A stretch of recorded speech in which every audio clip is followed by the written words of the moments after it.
Hey guys, well, I told you to be back this week and we'd talk about a medical kit to keep on hand for working with your sheep. Now, I acquired mine last Christmas. Daughter, son-in-law, granddaughter gave me, and basically it's a DeWalt toolbox is what it amounts to, but it's what they put inside that counts. So that's what we're going to take a look at. Now, before we start, we had kind of an interesting week this last week. My son, as you know, has the Texas doll ewes.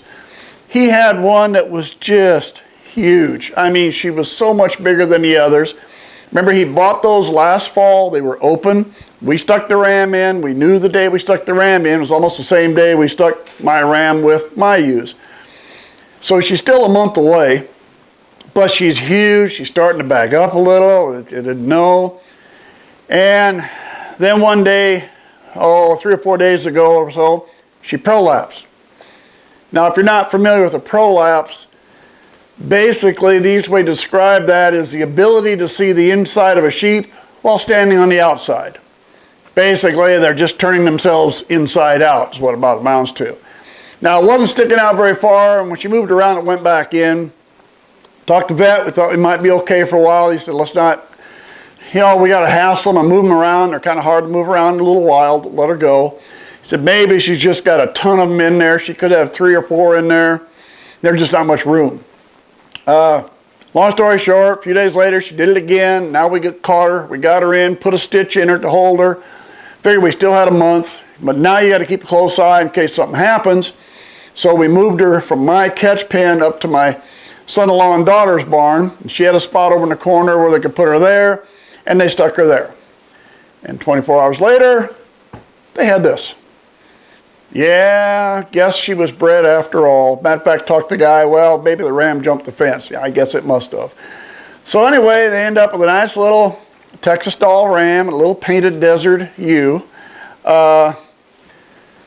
It was kind of interesting when the whole thing came down. It was basically something we didn't expect. It wasn't something we was looking for, but it's something that happens. And real quick, I want to let you know as we're going to get in this medical kit.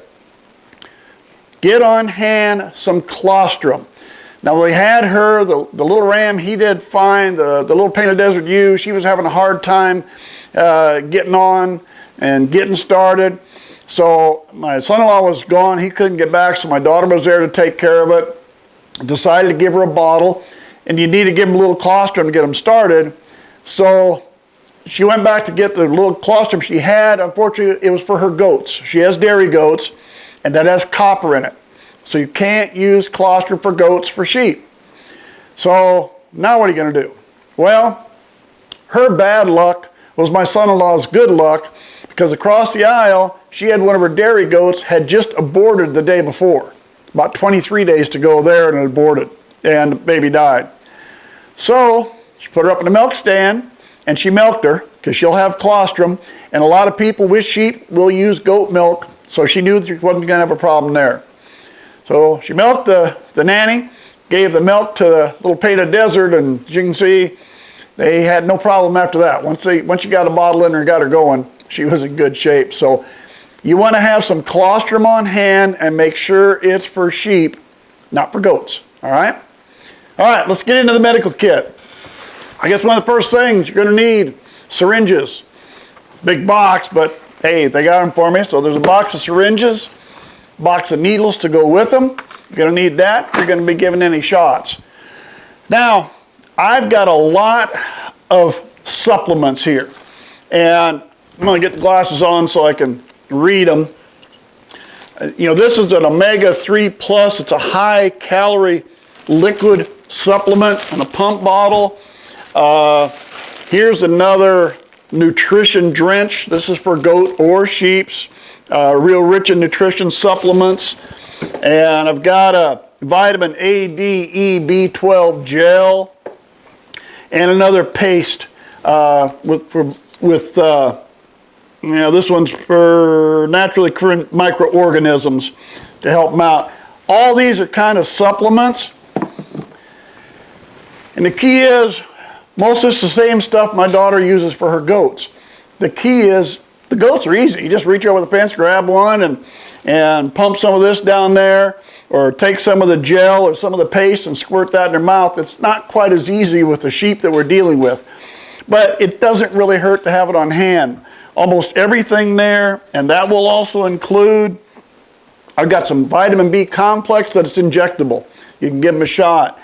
I'll tell you what, anytime they're stressed, they're weaned, the ewe that just had the lambs, anything you have where you can stress those sheep, and I swear there are days if you just look at them, that seems to stress them, all right? So any of these supplements are great for a time when your sheep may be stressed, it may be off its feed, there's just a little something wrong. There's nothing wrong with the supplements. The only thing we have that's a little different than my daughter has with her goats, ours are a lot harder to catch. So it's not quite as easy for us to give supplements as it is for her to give them for her goats. All right, got one other thing over here. As we mentioned, bottle feeding. Here's a small with the nipple on it, and this will fit a pop bottle. I know in my daughter's case, she now uses 24-ounce pop bottles. She likes that because she doesn't have to fill them to start with, but by the time her goats get big enough, she wants a full 24 ounces in the bottle, so that's what she uses. I don't know about sheep yet. I haven't really done much bottle feeding as far as sheep, so I'm not too certain on that. But sometimes they don't eat. Even bottle feeding, they don't eat. And at that point in time, nice big syringe, and you're going to have to tube them. So hopefully you don't ever have to get into that situation, but have it on hand just in case you need it. The other thing is a nice syringe type to use for worming. All right, so what we're going to use here is a drench powder.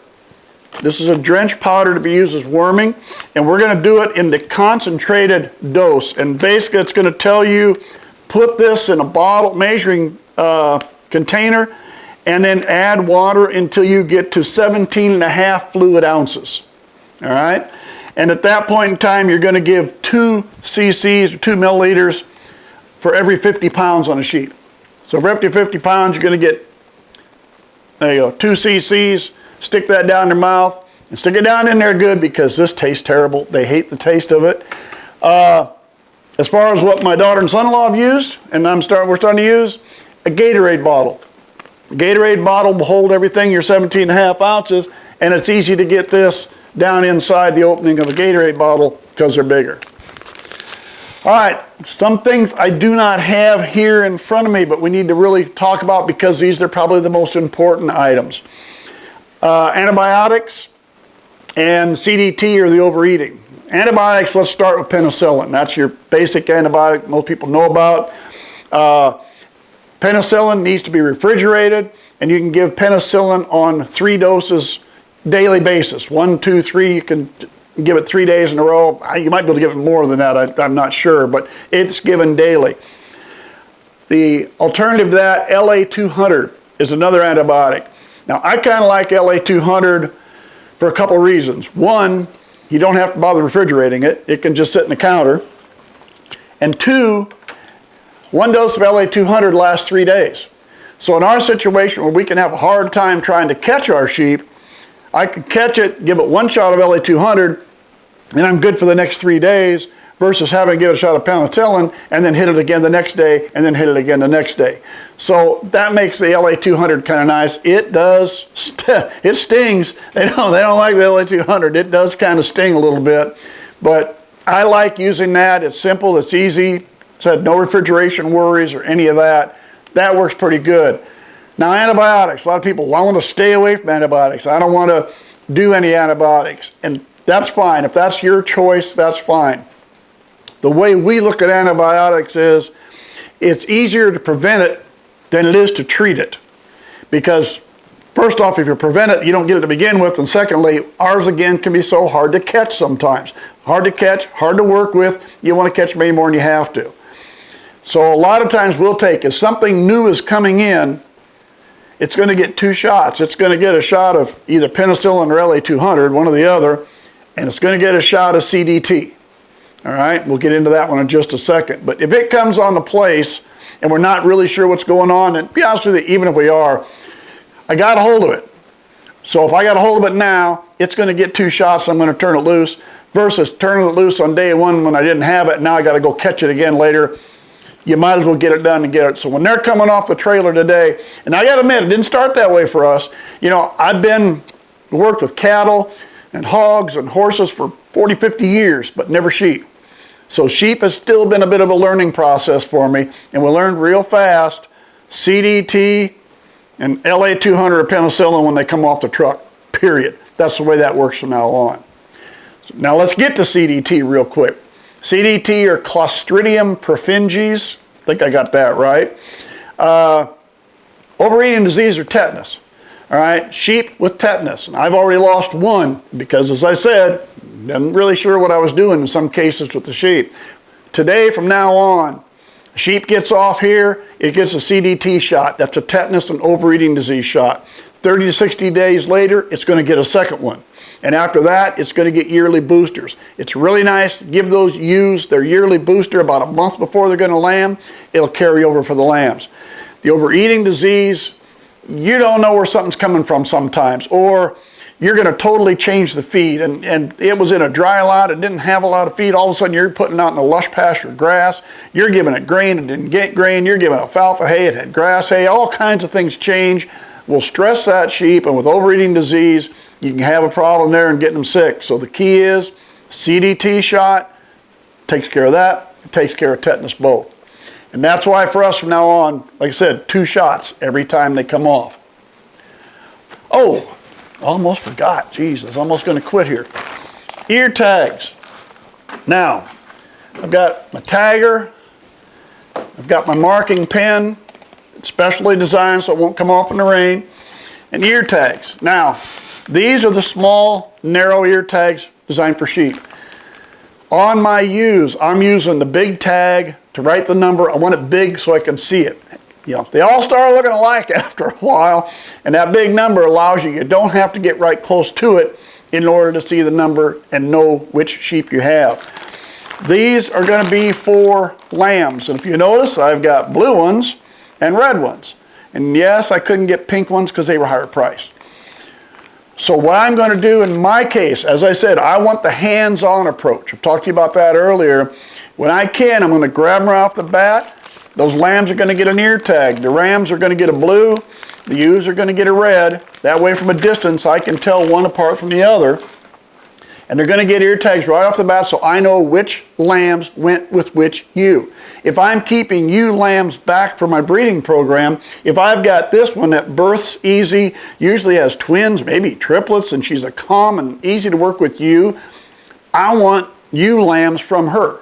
Whereas if this one is spooky and squirrely and has singles, I don't want ewe lambs out of that one to be saved. Those can go somewhere else. They can go to the sale or for meats, for slaughter or whatever.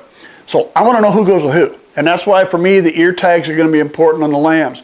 Now what I'm going to do, my ewes, I had a real simple marking system. 1, 2, 3, 4, 5, 6, 7. That's the way I did it right down the line. So when I have ewe 7 if she has twin lambs, a ram and a ewe, the blue one's going to say 720. That's ewe 7 born in 2020. Same thing on the ewe lamb. Now the ram lamb will probably keep that tag forever. He's got no reason to change. He's either going to be sold as a breeding ram, he's going to be sold for meat, or he's going to end up with bigger horns and go to a shooting operation, so it doesn't matter. The ewe lamb at 720, once I'm keeping that and decided I'm going to keep that ewe, once she's ready to start for her own breeding program, that tag will now be pulled and she'll be assigned a new number. Let's say number 18. She's now number 18. But the records will show 18 comes from ewe 7, so I can keep track of them that way. I don't know if that's the right way to do it. That's the way I'm going to do it, and you never know. That may change as we go along. We'll have to see. All right, that's your medical kit. That'll get you started. Hey, thanks for sticking with me. Subscribe to the channel. Hope to see you again real soon.